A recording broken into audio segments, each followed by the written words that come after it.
I never thought I'd stand at my parents' funeral with dry eyes. The church smelled faintly of lilies and polished wood, the kind of scent that clings to black dresses and old grief. Around me, relatives whispered in hushed tones, some dabbing their eyes, others sneaking curious glances in my direction. To them, I was the dutiful daughter, poised, composed, the one who'd turned out fine. They didn't know the half of it. The promise echoed in my head as the pastor's voice droned on. "It'll be your turn someday, Emily." My parents said it so many times, with that mix of dismissal and vague encouragement. As if patience alone could unlock the life I wanted. As if waiting quietly in line, behind everyone else's needs, would one day make me worthy. But standing there, in my tailored black dress and silk blouse beneath it, I finally understood the cruel truth that someday never existed. Not for me. My phone buzzed in my clutch. I almost ignored it, but the name flashing across the screen made my stomach knot. A family lawyer. A call I hadn't expected until later. My breath caught as I slipped out of the pew, heels clicking softly against the marble floor, moving toward the shadowed hallway at the back of the church. Something told me this call would change everything. I was 17, the first time I realized my parents' promise was a lie. We were in the kitchen, sunlight streaming across the linoleum floor, my acceptance letter to Columbia University trembling in my hands. It should have been the happiest day of my life. I had worked myself raw, late nights studying until my vision blurred, skipping parties, pushing past exhaustion. When I finally got the letter, I imagined my parents' proud smiles, maybe even a hug. Instead, my father barely glanced at it. "That's nice, Em. But your brother's starting his business this year. We'll need to help him first." My mother chimed in, her tone gentle but dismissive. "Your turn will come, sweetheart. Be patient. You're good at that." The words hit harder than any slap could. My throat tightened, a lump forming I couldn't swallow. "But I earned this. I got in on a scholarship. I just need help with housing and books." They exchanged a look, the kind of silent conversation they'd perfected over the years. My father sighed. "It'll be your turn someday. You know that." I remember my hands shaking, my acceptance letter crumpling between my fingers. My dreams, reduced to a waiting list in my own family. That night, I sat on my bed staring at the ceiling, tears sliding silently down my cheeks. I felt invisible, disposable, like my voice didn't matter. Then I noticed the small wooden box on my dresser, my grandmother's. She'd passed a year earlier, but before she died, she pressed into my hands. Inside was her silver bracelet, worn smooth with age, and a note in her shaky handwriting. "Don't wait for permission. Make your own turn." I traced the letters with trembling fingers, my heart swelling with something fierce, something new. It wasn't anger exactly, it was determination. The next morning, I walked out of the house with that bracelet on my wrist and a suitcase in my hand. I didn't have a plan, but I knew one thing. If I stayed, I'd be waiting forever. And I was done waiting. Leaving home at 18 felt like stepping off a cliff. I had 2 suitcases, a scholarship that covered part of tuition, and the bracelet clasped tight on my wrist. New York was louder, dirtier, and lonelier than I ever imagined, but it also hummed with possibility. At first, possibility didn't pay the bills. I rented a room in a cramped apartment in Queens, where the paint peeled from the walls and the radiator clanged all night. I worked double shifts at a coffee shop near campus, serving lattes to students whose parents wired them money without hesitation. I'd come home with sore feet and the smell of burnt espresso clinging to my clothes, but I refused to quit. That's where I met her, Mary Ann Lewis. She was a regular, always ordering a black coffee, always carrying a leather briefcase. One night, while wiping down tables, I noticed a portfolio of design sketches spilling out of her bag. "Those are beautiful," I said before I could stop myself. She looked up, studying me. "You have an eye for detail." It turned out Mary Ann was an art director at a mid-sized marketing firm. She gave me her card and told me to call her. It took me 3 days to work up the courage, but when I did, she offered me an internship. Unpaid, of course, but it was a foot in the door. Balancing school, the internship, and 2 jobs nearly broke me. I pulled all-nighters, hands shaking as I typed, my chipped nail polish scraping the keyboard.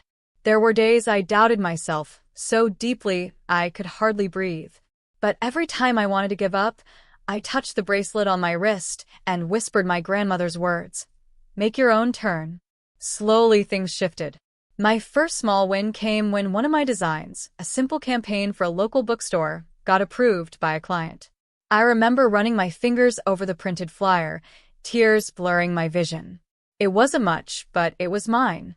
From there, the opportunities multiplied. Marianne became my mentor, pushing me harder than anyone ever had, but always with belief in my talent. I rose from intern to junior designer, then to creative lead before I even turned 25. Each step forward felt like another brick laid in the life I was building for myself, without my parents, without their promises. Yet when they called, I kept my answers vague. Work is good, I'd say, never mentioning the campaigns I led, the awards I won, or the salary that finally allowed me to trade my cramped apartment for a loft with tall windows overlooking the city skyline. A part of me still craved their validation, so I downplayed my success. Better to let them believe I was quietly surviving, still waiting for my turn. But in truth, I wasn't waiting anymore. I was thriving. And one day, the world they thought I didn't belong in, the world they kept me waiting outside of, was going to collide with the woman I had become. After the funeral, the family gathered at my apartment. Not because I invited them, but because someone, probably my aunt, insisted it was only proper for us to sit together, to talk about the will and the future. They expected me to live in the same cramped little box they remembered from years ago. I could see it in their eyes as they followed me from the church to my building. They thought they'd walk into some tiny walk-up, mismatched furniture, maybe a roommate passing by in pajamas. Instead, the elevator doors opened to my loft. Floor-to-ceiling windows framed the Manhattan skyline, bathed in golden afternoon light.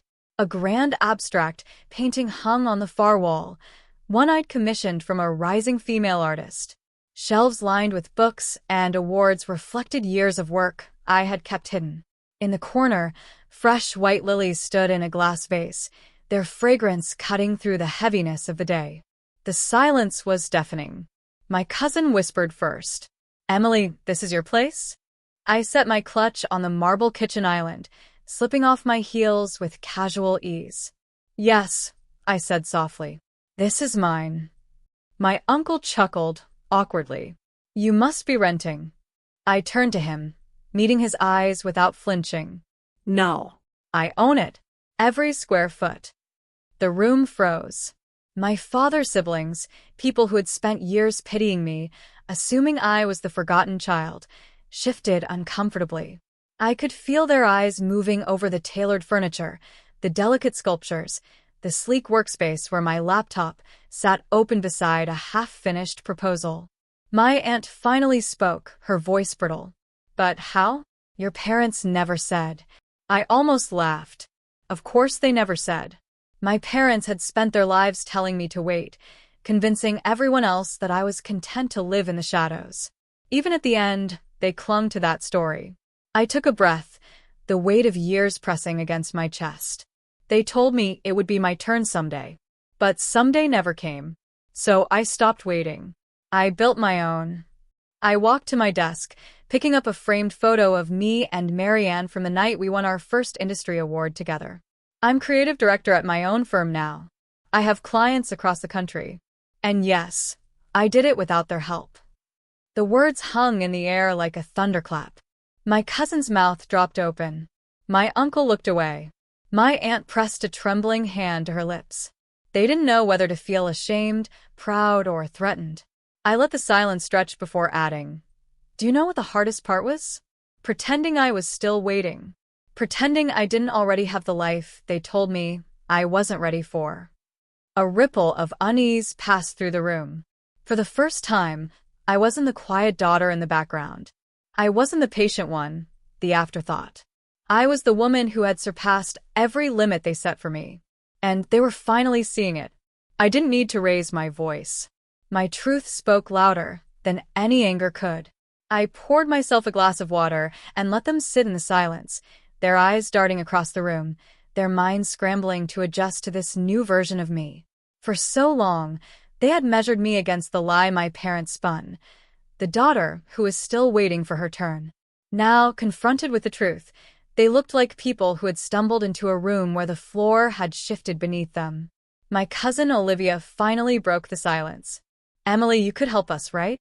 I mean, with everything happening now, the estate, the expenses." There it was, the expectation.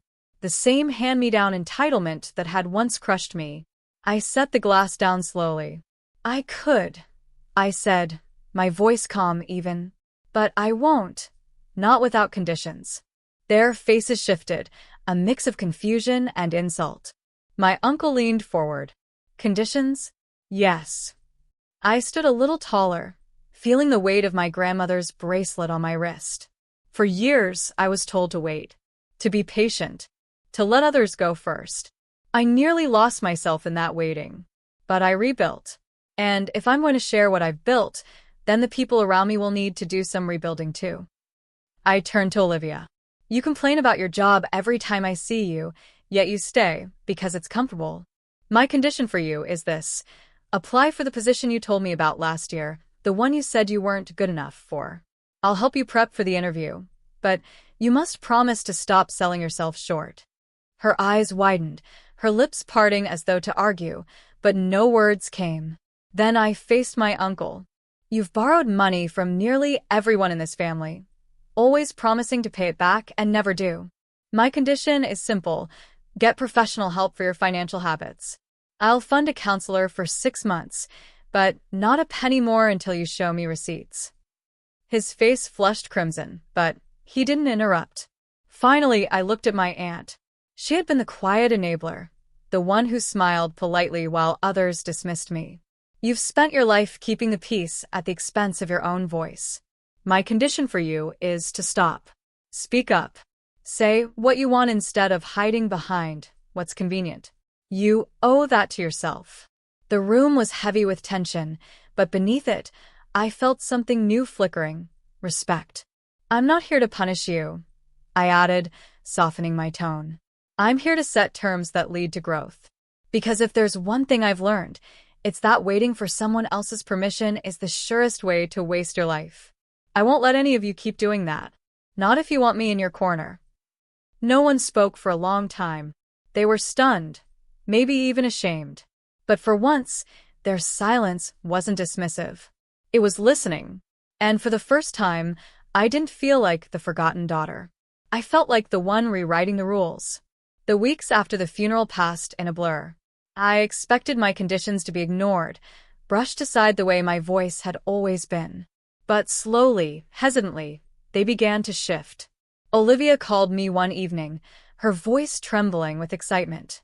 "I applied," she blurted before I could even say hello. "For that job. And, Emily, they want an interview." I heard the pride in her voice, a pride she hadn't let herself feel in years. My uncle didn't change overnight, but I noticed the difference.